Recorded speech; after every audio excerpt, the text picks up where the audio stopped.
हिमाचल प्रदेश में कोविड-19 पॉजिटिव के कुल मिला के 62 केसेस हुए हैं और इस वक्त 21 केसेस एक्टिव हैं। कांगड़ा जिले के पंचरुखी पुलिस स्टेशन के एक एचएससी कोरोना वायरस पॉजिटिव पाया गया है।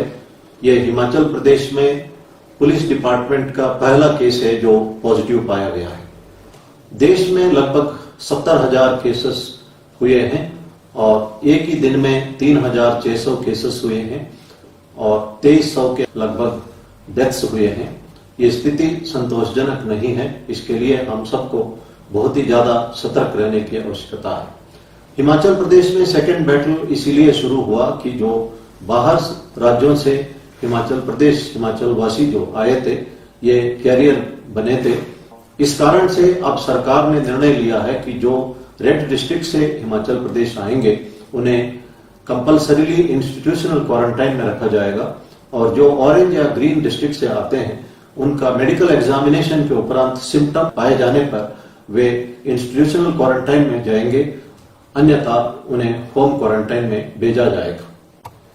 आरोग्य सेतु ऐप के बारे में लोगों को आशंका है कि उनका डाटा लीक हो जाएगा। ऐसा कुछ भी नहीं है और 6 महीने के उपरांत आरोग्य सेतु ऐप का डाटा ऑटोमेटिकली डिलीट हो जाएगा। जो एंड्रॉयड फोन या एप्पल फोन में जिन्होंने आरोग्य सेतु ऐप डाउनलोड किए हैं वे अपना सेल्फ असेसमेंट करते रहना चाहिए और आरोग्य सेतु ऐप जब सेफ या लो रिस्क दर्शाता है तभी घर से बाहर निकलना चाहिए। जिनके पास इस तरह का मोबाइल नहीं है वे 104 नंबर पर डायल करके अपना सेल्फ असेसमेंट कर सकते हैं। हार्वर्ड के एक स्टडी में पाया गया कि 70% लोग अगर मास्क पहनते हैं तो 100% हम कोरोना वायरस को रोकने में कामयाब हो सकते हैं।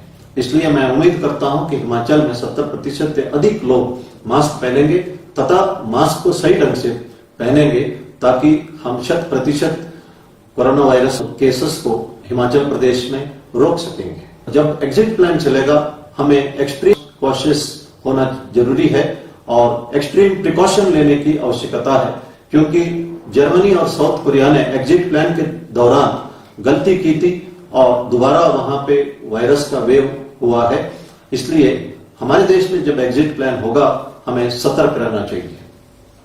भारत सरकार के आयुष मंत्रालय के डायरेक्शन के मुताबिक होम्योपैथिक दवाई आर्सेनिक एल्बुम 30 पोटेंशियल हम 3 दिन लेने से रोग निरोधक का काम कर सकता है। इसी तरह शमशम वाटी आयुर्वेदिक दवाई भी रोग निरोधक का काम कर सकता है, लेकिन ये दोनों दवाई लेने के लिए आपको आयुर्वेद डॉक्टर या होम्योपैथी डॉक्टर को कंसल्ट करना अनिवार्य है। हिमाचल प्रदेश में हमने होम क्वारंटाइन का वायलेशंस देख रहे हैं। तमाम जिलों में हमने इस बारे में एफआईआर दर्ज किया है। कुछ एक एक्सट्रीम केसेस को मैं इस वक्त दोहराना चाहता हूं।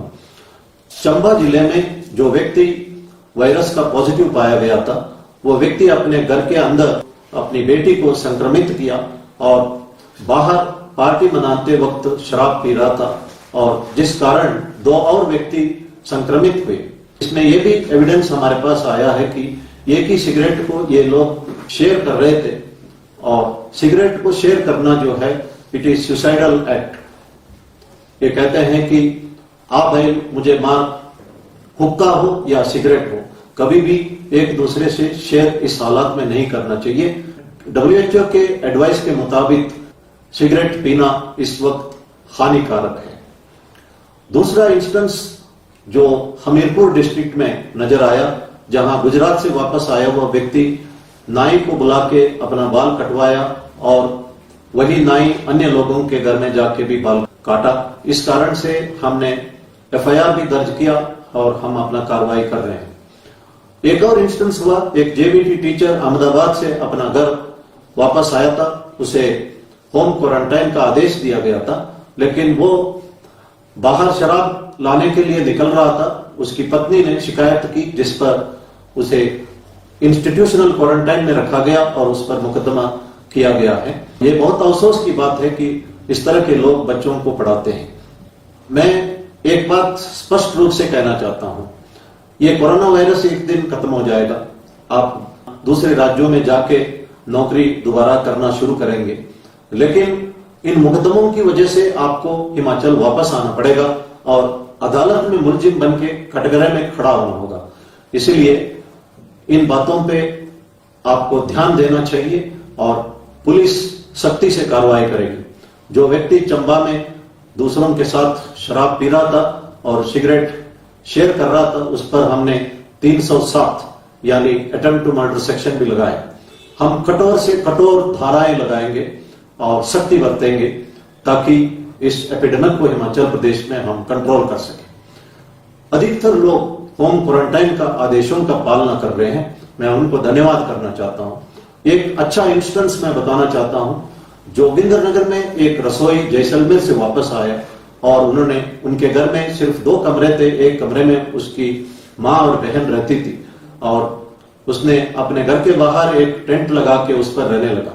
इस तरह का कड़ाई से पालना करने वाले लोग भी हैं। मैं लोगों से अनुरोध करता हूं कि जो लोग होम क्वारंटाइन का कंडीशंस वायलेट करते हैं उनका फोटोग्राफ ले लें और हमारा जो व्हाट्सएप नंबर है 9459 100 पर भेजे और उस व्यक्ति का डिटेल भी भेजे ताकि हम उचित कार्रवाई करेंगे। इस महामारी की लड़ाई में प्रधानमंत्री जी ने कहा है कि हर एक व्यक्ति सोल्जर है, हर एक व्यक्ति लीडर है, इसलिए हर एक व्यक्ति को एक दायित्व बनता है इस तरह का वायलेशंस के बारे में पुलिस को या एडमिनिस्ट्रेशन को सूचित करने का। आज फ्लोरेंस नाइटिंगेल का 200th बर्थ एनिवर्सरी है। फ्लोरेंस नाइटिंगेल 1854 से 1856 तक क्रिमियन वॉर के दौरान नर्स के तौर पर काम कर रही थी। वो एक मैथमेटिशियन भी थी। उन्होंने अपना स्टैटिस्टिकल मॉडल से पता लगाया कि कुछ जगह पर, कुछ हॉस्पिटल में डेथ रेट ज्यादा है, कुछ जगह कम है और उन्होंने ये पाया कि इसके लिए लोकल कंडीशंस जिम्मेदार है। और जब उन्होंने हैंड वॉशिंग और साथ में हाइजीनिक कंडीशंस मेंटेन किए हॉस्पिटल में, डेथ रेट 60% से नीचे आके 2.2% आया था और एपिडेमिक को कंट्रोल करने में वो कामयाब रही। उनसे हम सीख सकते हैं कि अगर हम आदेशों का पालना करें तो इस एपिडेमिक को हम कंट्रोल कर सकते हैं। और उसने ये भी देखा है कि जो युद्ध से मरने वालों से ज्यादा एपिडेमिक से लोग मरने लगे अस्पताल में। वो रात भर एक लैंप लेके घूमती थी टेंटों में, हॉस्पिटल में, उसको लेडी विद लैंप्स भी कहा जाता था। इस वक्त हम फ्लोरेंस नाइटिंगेल से बहुत कुछ सीख सकते हैं। एक प्लेजेंट सरप्राइज हमें हुआ है। अमेरिका की राष्ट्रपति डोनाल्ड ट्रंप जी ने एक हिंदू पंडित जी को बुला के यजुर्वेद का शांति मंत्र का पठन करवाया था और उस वक्त वाशिंगटन में उन्होंने कहा था कि इस संकट की घड़ी में भगवान एक सोर्स ऑफ स्ट्रेंथ है और भगवान ही हमें डायरेक्ट कर सकता है। हिमाचल प्रदेश में 95% पॉपुलेशन हिंदूज है और बाकी 5% भी भगवान पर विश्वास करने वाले हैं। तकरीबन तमाम लोग भगवान पर विश्वास करते हैं। हम कन्नड़ में कहते हैं संकट बंदाग वेंकट रमण। जब संकट आता है तो भगवान वेंकट रमण का याद आता है। आदि शंकराचार्य जी ने कहा है कि गेयम गीत नाम सहस्रम देयम श्रीपति रूपम जस्रम नेयम सज्जन संगे चित्तम देयम दीन जनाय च वित्तम।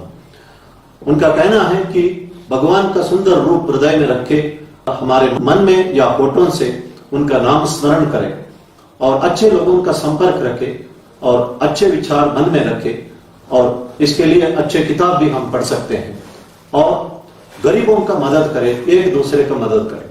शंकराचार्य जी नामस्मरण और सत्संग और एक दूसरे को मदद करने में इस संस्कृत श्लोक में जोड़ देते हैं। नामस्मरण से हमारा थॉट, वर्ड्स और डीड्स प्यूरिफाई हो जाता है। भगवत गीता में कहते हैं भगवान कि जो व्यक्ति मृत्यु के आखिरी क्षण में मुझे याद करता है वो मेरे में लीन हो जाता है। इसलिए महात्मा गांधी जी आखिरी क्षण में कहा था कि हे राम राम, और वे भगवान में लीन हुए थे। उनका वो जो मन में जो है वही वो बोलते थे और जो बोलते थे उसी को करके दिखाते थे। इसीलिए वो महात्मा कहा जाते थे। और ये आखिरी क्षण में इतना आसान से संभव नहीं है।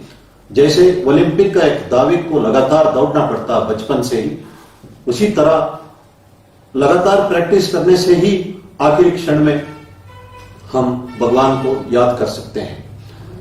भगवान का नाम में शक्ति है। कहा जाता है कि हनुमान जी का ताकत राम नाम से ही है। भारत रत्न पंडित भीमसेन जोशी जी एक कन्नड़ भजन गाते हैं, नीन्याको निन्ना हंगाको निन्ना नाम वंदितरे साको रंगा। इसका मतलब है कि एक कृष्ण का भक्त भगवान कृष्ण को कहता है कि तुम्हारी क्या जरूरत है, मैं क्यों तुम्हारे लिए एहसानमंद हूं, why should I take obligation from you, मेरे लिए तो तुम्हारा नाम ही काफी है। और इस तरह का कई इंस्टेंसेस भी इस भजन में है जहां पे भगवान का नाम से लोगों ने बेनिफिट पाया है। दुनिया भर में, हिंदुस्तान में भी लाखों लोग हैं जिन्होंने संकट में आखिरी क्षण में भगवान को याद किया और कुछ ना कुछ मिराकल उनके जिंदगी में हुआ है। इसीलिए भगवान को कहते हैं आपद बांधव। जब कोई नहीं है तो भगवान हमारी रक्षा करते हैं। हमारा स्ट्रेस, हमारा एंजाइटी और हमारा फियर जो है नामस्मरण से गायब हो सकता है। नामस्मरण एक पेन किलर का काम करता है, तो हम आराम से कष्ट को झेल सकते हैं। इसीलिए महर्षि वेदव्यास जी ने कहा है कि कलयुग के लोग फॉर्चुनेट है क्योंकि नामस्मरण से ही वो सब कुछ पा सकते हैं। नामस्मरण जो है भगवान को समन करने का बराबर है। तो अगर हम लगातार उस भगवान को समन करते हैं, हम कभी गलत नहीं कर सकते हैं, हमेशा अच्छा काम ही करते रहेंगे। हिमाचल प्रदेश में हमारा सेकंड बैटल शुरू हुआ है। मैंने कहा था कि फेल्यूर इज नॉट फेटल। हमारे साथ भगवान है and we have the courage to fight and win this battle. धन्यवाद। जय हिंद।